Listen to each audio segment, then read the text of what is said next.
All right, guys, so I keep getting all these questions on one of my hamstring videos about, what do? I just felt a pop in my hamstring. I'm an athlete, I'm a sprinter, and I just, felt this pop. There's no bruising. These are just some of the questions that I keep getting asked. So I thought I'd make a video trying to go from A to Z of what you should do if this happens to you. Let's say it just happened, okay?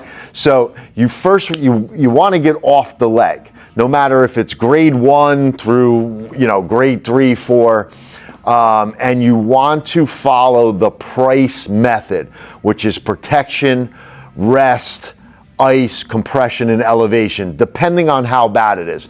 For your grade 1s, it's not going to be that important, but what is important for all the grades is you get the right compression, okay? And the quicker you get that, the better off you'll be, and you'll speed up the healing. So I have a small ACE wrap here, and we'll just go over this real quick. You're gonna use a circumferential type of wrap.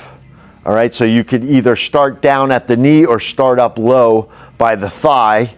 So we'll start here, and you're simply just gonna wrap around the thigh like this, okay? So you get your anchor here, and you're wrapping around, and then you're pulling at the top, okay?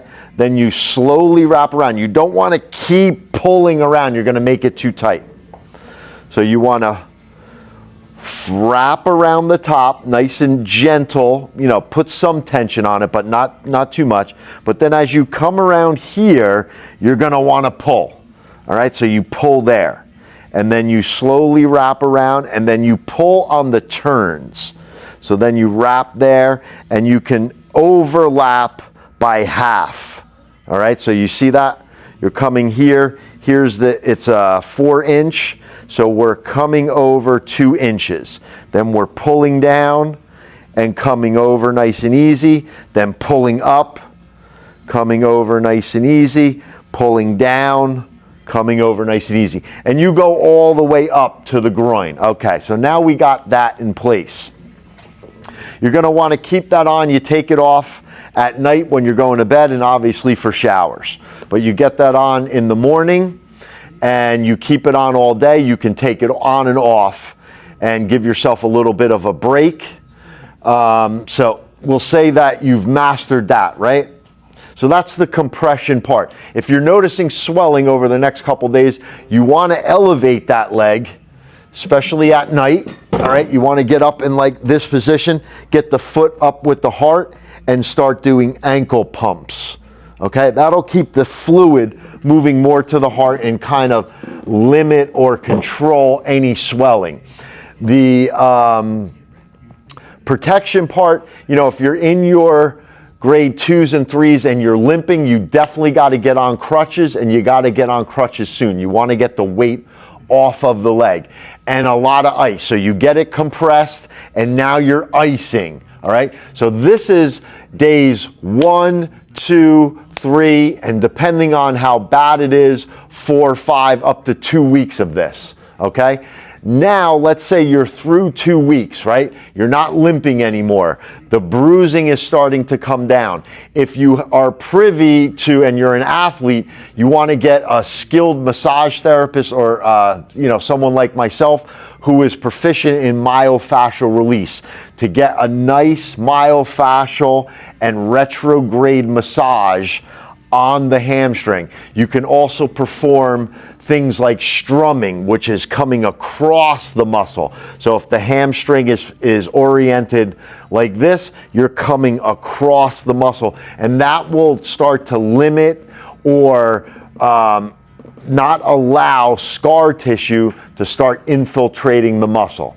Okay, perfect. So now we got all that in place, and it's time to start some gentle stretching, right? So a simple hamstring stretch will get the job done, right? So you're just coming up in here, right? Pulling the leg up like this. You can also get a strap for a straight knee stretch. So now the difference, right? With the bent knee, pulling it in, you're going to get higher up in the hamstring. So a lot of hamstrings can occur at the origin, which is up in the butt there, and a lot of injuries can occur in the muscle itself, all right, or down by the knee, all right? So if you're up higher towards the butt, you want to use this bent knee stretch, all right, and pull it in here. Then you're going to get more to the butt there and into the muscle belly.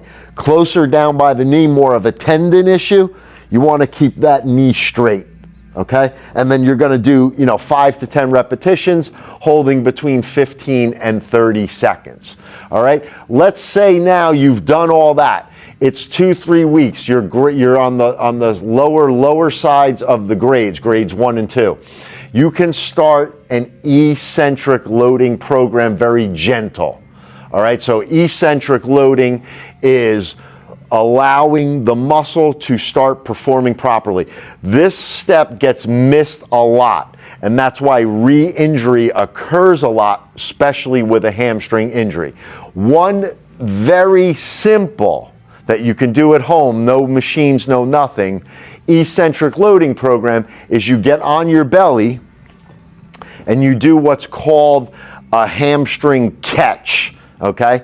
So you're on your belly, you bend the knee, all right? You start to catch the leg as it falls. Catch the leg as it falls, all right? Catch it right there. Let it fall, catch it and bring it up. Let it fall, catch it and bring it up. And you can do repetitions of these. You can do sets with reps. You can see how the muscle feels and go through that kind of process where it's symptom based. So if you're having pain with that, maybe you're not ready, you back off a little bit. If it feels good, you perform a bunch of them. The next day, there's no ill effects. You can start to move into the gym. Now, for most hamstrings, 4 to 6 weeks is your normal healing time. Now you can start some sport-specific training. So you can start to do drills, forward running, backward running, lateral shuffling, things like that. The hamstring still feels good. You can start your jumps and your very light jogs. And then from there, you can move into sprinting. All right, so it's all really symptom-based. It's very hard to put a time limit on these. And depending on the grade, so if your grades 1 and 2, you're gonna move through this program a little faster than your 3s and 4s. And then, the complete tear of the muscle requires a lot more hands-on work, a lot more myofascial release, a lot more stretching, passive and active stretching before you start moving into the higher phases of rehab. So I hope this helps. Save this video for future reference if you are an athlete, and make sure you're warming up, because preventing an injury is way better than having to rehab an injury.